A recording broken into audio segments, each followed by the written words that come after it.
Foi chamado para ser testemunha? Não se preocupe. Nós sabemos que para você que não está acostumado com o dia a dia na sala de audiência, é uma situação desconfortável.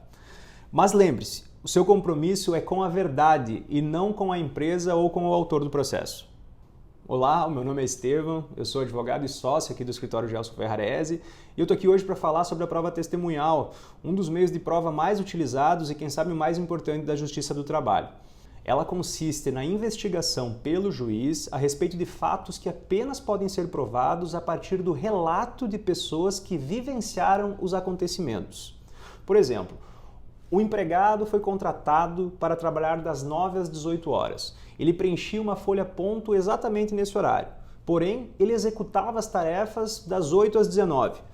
Como é que ele pode provar isso? A partir de um colega, do relato de um colega que também fazia esse horário e via que ele permanecia na empresa durante todo esse lapso temporal. Em todas as audiências de instrução, a testemunha, no caso você, é compromissada a dizer a verdade e o juiz alertará sobre as penas do falso testemunho.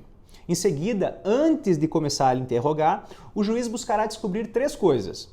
Se você é parente ou amigo íntimo de uma das partes, se você tem interesse que alguém ali ganhe ou perca o processo e, por fim, se você nutre inimizade por algum dos envolvidos. Tais questionamentos servem como base para o magistrado avaliar a imparcialidade do que você vier a dizer. E mesmo assim, ele não está obrigado a acreditar em todo o relato. Isso porque muitas vezes, após ouvir outras testemunhas, fica claro qual é a veracidade dos fatos, mas, motivadamente, ele precisa explicar o que levou ele a descartar determinado testemunho. Ok, mas qual tipo de questionamento pode surgir por parte do juiz?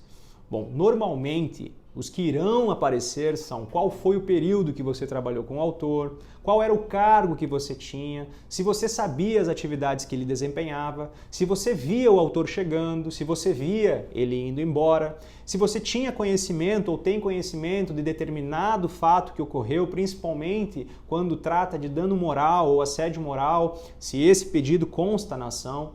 E fique tranquilo caso você não lembre, você não saiba, é só dizer que você não lembra e que você não sabe. Não se preocupe caso você não entenda algum questionamento, você pode se reportar ao juiz e dizer, excelência, não ouvi, não entendi e peça que repita a pergunta.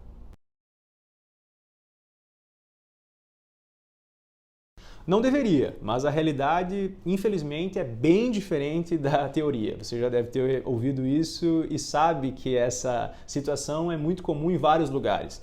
Porém, caso isso ocorra, é possível sim ingressar com uma ação solicitando uma indenização por danos e por essa discriminação que a empresa cometeu por você ter ido lá e falado a verdade, porque o seu compromisso não é com a empresa ou com o autor, é com a justiça.